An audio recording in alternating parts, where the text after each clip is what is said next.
We're going to briefly talk about Module 3, Lesson 25 Problem Set, and I actually already have it set up for a certain reason. This method of what happened in this activity goes back into the beginning of numbers, and we'll kind of talk about what the discovery is in this situation. So below, I have it purposely covered because for purposes of you, when I show you, we'll understand the activity. So we had a number from 1 or 0, I guess 0 is not there, but 1 until 10, 11 to 20, all the way down and you get to 100. So counting by tens all the way until you get to 100. And you have the following directions. You're supposed to shade the number 1 in red and then circle the next unmarked number. So if 1 is marked, the first unmarked number would be 2.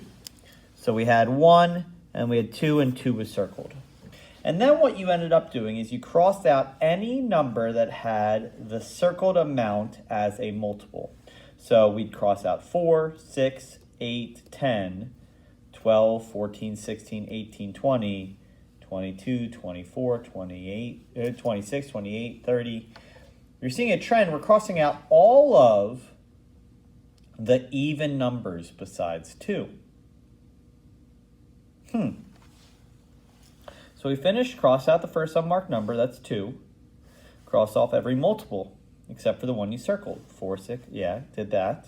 C, repeat step A, B, until every number is circled.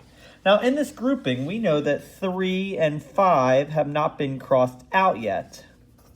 Okay, so now what we would do is we'd circle 3 and cross out any unmarked numbers. So right, you have 7, 8 was crossed out from 2, 9, and 10. And again, it continues to 100.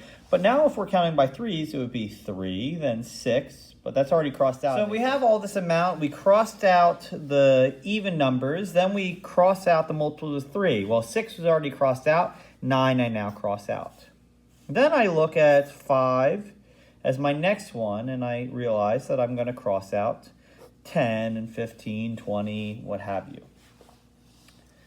As I continue to circle any numbers that have not been seen as a multiple of a previous digit as I continue on my way to 100. And I shaded every number I crossed out in orange to make it really clear.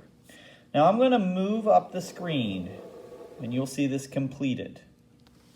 So I had 2, 3, 5, 7, and all of the multiples were crossed out.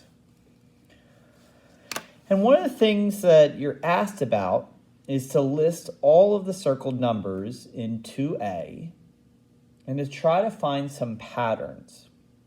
And this, as I mentioned, is an old numerical process to identify a number and whether it falls as a prime or composite number.